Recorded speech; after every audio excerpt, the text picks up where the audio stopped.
Hello and welcome to the special program Desert Storm, coming to you live from the Dubai International Stadium, where India have made it 2 wins out of the 2 games that they've played. The second win coming against, which could have been a tricky opposition in Hong Kong, but at the end of the day it turned out to be a one-sided encounter.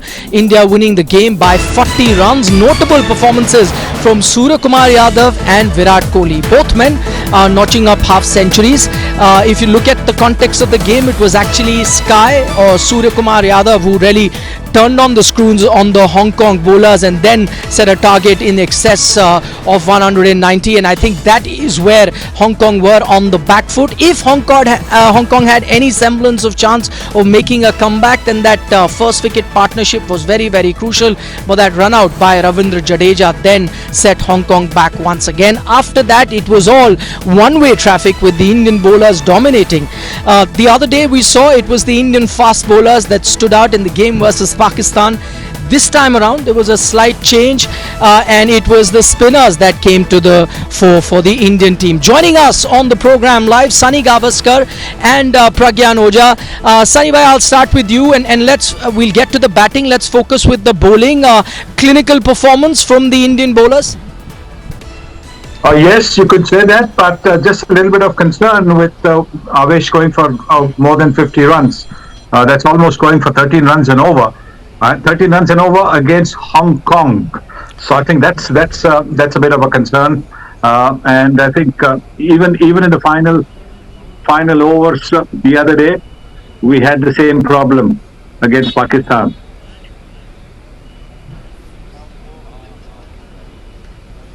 Okay, as Saniba is talking about Avesh Khan's performance, that could be a bit of a concern. Pragyan, your thoughts on that? Because now it's been 2 games. In fact, why just look at it as 2 games? If you look at the season leading up to the Asia Cup, Avesh had turned out to be expensive, yet the Indian cricket team had faith in him, in his ability. Rohit Sharma had faith in his ability. But that's really not, coming to fruition with the way Avesh has been performing game after game. I think if you talk about Rohit Sharma and the management, I think they're backing Avesh Khan. But Avesh always, if you look at his pattern, whenever he bowls well, he really bowls well. But when he becomes expensive, he's like very expensive. So that is something he needs to address. Because, what I feel, why some players are really, important for a team, because even in their bad day, they know how to bail themselves out. That is something which Avesh Khan needs to learn. If the day is not his, so he has to bail himself out. Find some way to just finish his overs. That is something which he is not able to do. That we have seen with Prasidh Krishna.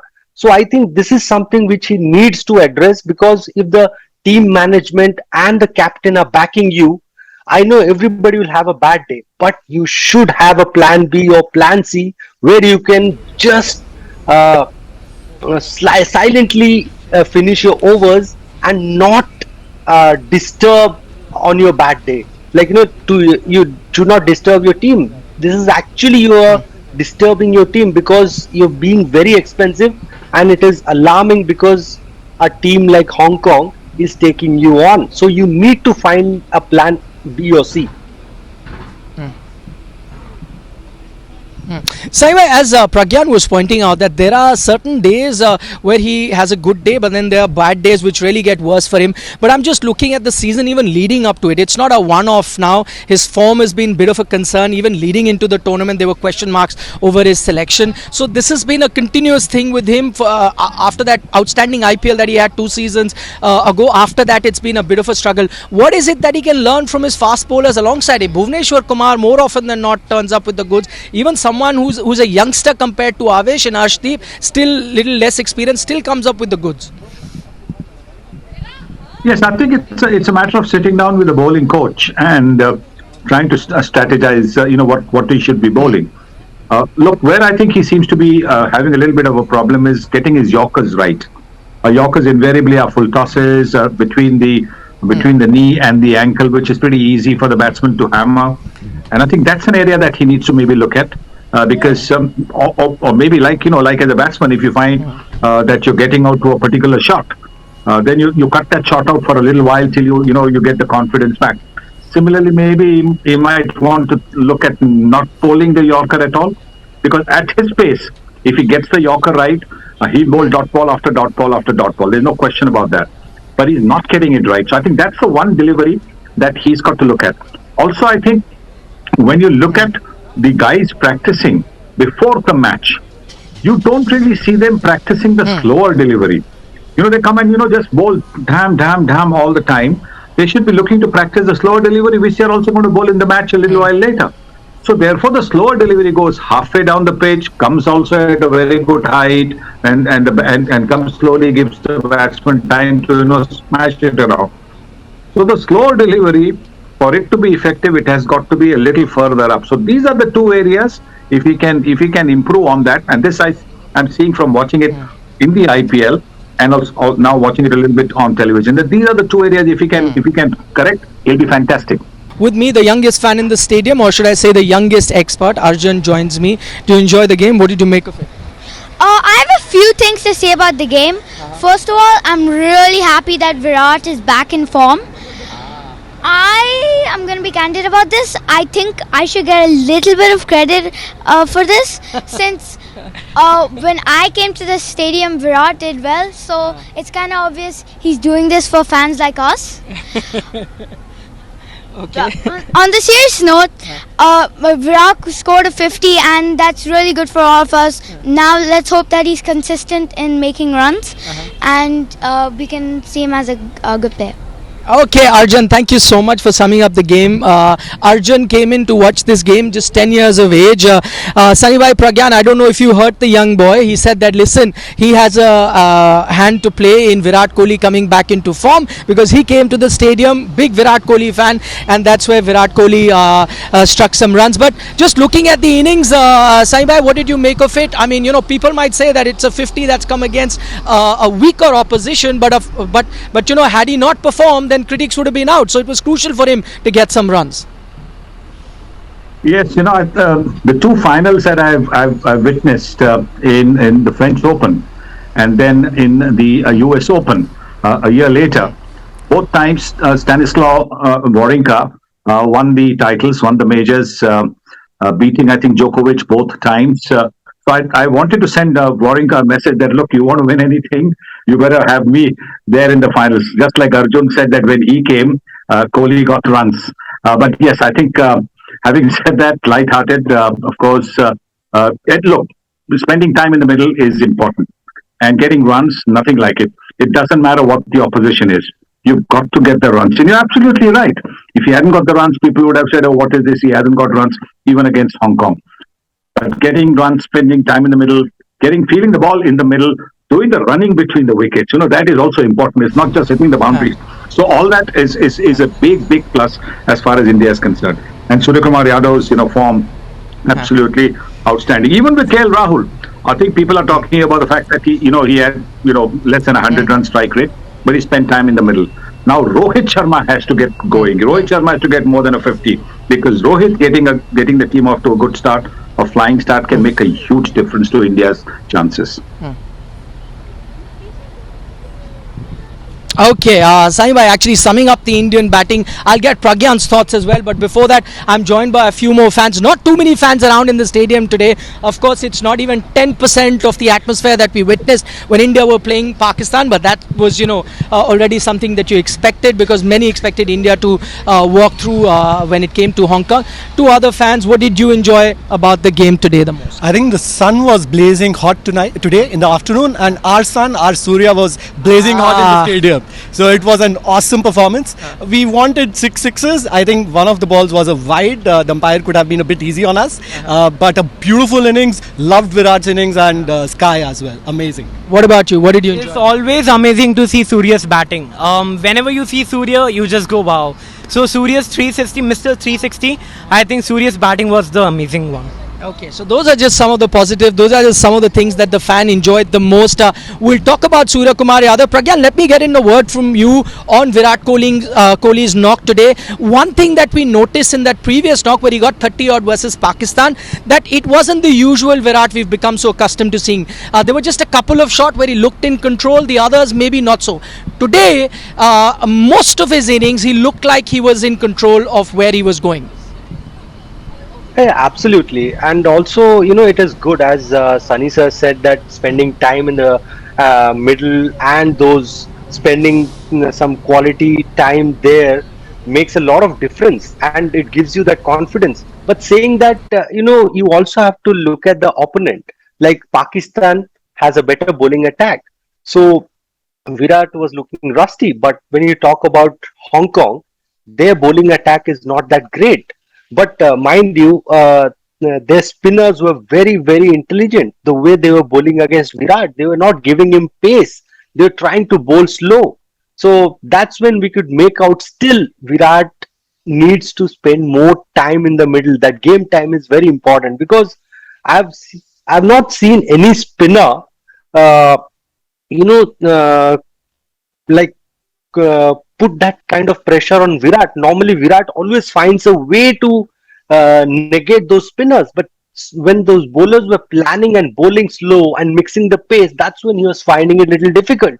At the same time, if you look at Surya, the way he was handling those spinners, Yes. so you can understand the difference when Virat is trying to come into the form and a guy who is at top of his form. So that's what we have seen Virat. At top, he will not let anyone dominate him. So that is where he has to reach, and that only he can reach, as Sunny sir said, that he has to spend time in the middle and especially play these games. That is the reason why a lot of people were saying he should have gone to West Indies or Zimbabwe, so that because he spends time there, we know he will get runs there. He doesn't have any pressure. But that game time is important, especially when you're trying to come back into the form. All right, Suryakumar Yadav, as I mentioned at the start of the program, seemed like he was batting on a different wicket, because we were watching the game live, and at a time where you thought even the best of batsmen were struggling with the pace of the wicket, Surya just batted nonchalantly, as if he does this on a daily basis, just a walk in the park. That's how he batted at a strike rate of over 200, which is what took India to such an imposing total. Sunil Gavaskar, Pragyan Oja still with us. Saiva, I know it's going to be a big statement, but do you reckon that not just in the Indian team, at the moment, Suryakumar Yadav is arguably one of the best batsmen in T20 cricket in the world? Well, yes, I think many people, having seen the way he produces shots from nothing, actually from nowhere, are saying that he's the next 360-degree player. Because look at the range of his shots, all the way, literally all over, all round, like AB de Villiers used to play. Perhaps not with the same sort of power that AB de Villiers used to have. AB de Villiers, when he middled the ball, would hit the ball sometimes out of the ground. But still, I mean, whether you hit it out of the ground, over the stands, or you hit it into the crowd, as long as you're getting those sixes and the boundaries, that's important. And what he does is that, like AB de Villiers used to make batting easy for the batsman at the other end. Because having been bewildered by the range of shots that AB de Villiers had, the bowlers would be thinking what line and length to bowl to the other batsman. And that is where the batsman could take advantage of that. And that is what I think Suryakumar Yadav is also doing now. Saiva, let me just tell you, looking at the game live from the stadium, because you also get a 360-degree view as I was getting from the press box. It wasn't just the bowlers that were bewildered. It was even the batsman on the other end, Virat Kohli. Couple of times he looked at the dressing room with a gesture saying, where is this man come from? Suryakumar Yadav, what are the kind of shots he's playing? Unbelievable. Those are the expression even of Virat Kohli. I could see it while he was standing at the non-strikers end. Pragyan, when we were watching him, or when we see any top batsman like today, there was Rohit Sharma who played a good hand, there was Virat Kohli that played a good hand, but somehow when they're trying to up the run rate, you can see it, that they're making an effort, taking risk or dancing down the wicket. With Suryakumar Yadav, he ups the run rate without taking any risk. It feels like as if he's playing his natural game. Is that a fair assessment? I think that clearly says that he's at the peak of his form, and that's what he's been doing over the years. You remember that 100 he got in England, the way he batted. that shows that he's confident. Even after that, he could not get in few games, could not get runs, but that did not disturb him. So that's the mindset he's carrying. He knows in T20 cricket he will fail because the way he goes after the bowlers.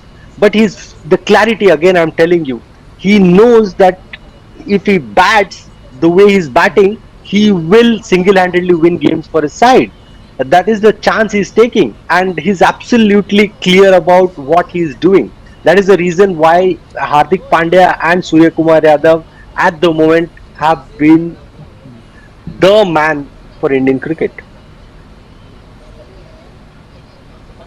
Saiva, this is a tough question for you. There were so many good shots that Suryakumar Yadav played today. Which one was your favorite? I'll give you a few options. There was that 68 near fine leg. There was a flick at mid wicket that he hit for a 6, again nonchalantly. A 4 over covers that he hit, which was brilliant. Those sweeps that he hit. Your favorite Suryakumar shot today? I think the flick of his pads over square leg for a 6. That is not an easy shot to play. Yes. You can hit a boundary with that, but he uses that. He uses the bottom man to such good effect that he powers the ball over the ropes and into the stands. So that was the shot that that is a demoralizing shot, because it is really, when you look at that delivery, it's not a bad delivery. The bowler thinks he's bowled a ball which can maybe be flicked along the ground to deep fine leg for a single or something like that. Instead, he sees it go for a 6. So it's a demoralizing shot as well. So I think that to me was the pick of the shots. Okay, Suryakumar Yadav, as Rohit Sharma said, the innings that he played today was unbelievable. The other things that really stand out in this game was that knock by KL Rahul. Not a great strike rate, 90 odd, which many wouldn't be happy in a T20 format. Pragyan, to you, what did you make of that particular innings by KL Rahul? Also, his form is taking time to come. The Zimbabwe series didn't go according to plan. Now 2 games, he's not looking the KL Rahul that we know. Yeah, I think the beauty about that man is he's got experience, and also he just needs a couple of games and he'll be back. So he's done that, he's been there, he's done that. I'm not too concerned because others are doing really well and team is winning, so this will rub on him, and I'm sure this knock will really help him bounce back. The way we were talking about Virat, same with KL Rahul. It is just one more knock and he'll be there. You will see him doing well in the near future, because the shots that he was playing, I thought that he was timing well. It is not like you're struggling to time. When a batsman struggles to time the ball, that's when the bowler feels that tries to take the advantage. But I felt he was timing the ball well. Those 6s, those boundaries that he got, they were pure timing. So I think he's just there. It's just a matter of time. Final comments from you, Sunny, before we wrap up the show. The same thing that I asked Pragyan. He says he's not worried about KL Rahul at the moment. Are you on the same page as him, or do you think it is time for India to start looking at maybe, Virat and Rohit opening or something like that? No. I think KL Rahul is a class act. So no, not to really. We must, with the kind of performance he has had over the years for India, if we give others a long rope, why can't we give KL Rahul a long rope? So I think we've got to give KL Rahul a long rope. He's your vice captain as well. So give him a long rope, because we all know what he can do in the T20 format. Yes, he's just coming back after an injury. So he's obviously, the rhythm is not quite there. The rhythm will come. And when it comes, I think it will be devastating for the opposition. So the only thing of concern for me has been, some of the final overs bowling that India has produced. In the game against Pakistan, we probably conceded 15-20 runs more than we should have. And similarly over here today against Hong Kong as well. The new ball bowlers, Avesh Khan in particular, and to an extent Arshdeep also conceded more runs than necessary. So that is something that the Indian think tank has to look at. So Sunny makes a very valid point. Rather than worry about the Indian batting, which is now fired in both the games versus Pakistan as well as Hong Kong, maybe we need to look at the death bowling. That could be one area that will become very crucial, because remember, this tournament is just getting started. India has to play possibly 6 more games if they're playing the finals. So some crucial games coming up against some stronger teams. For the moment, India has become only the second team in this tournament so far to win 2 games in the 2 that they've played after Afghanistan. That's all that we have time for in this special Desert Storm. Pragyan Oja, Sunil Gavaskar, thanks so much for tuning in. But don't forget, we'll be live every day at 6:30 p.m. with our special Desert Storm on the Asia Cup. See you tomorrow. Bye-bye.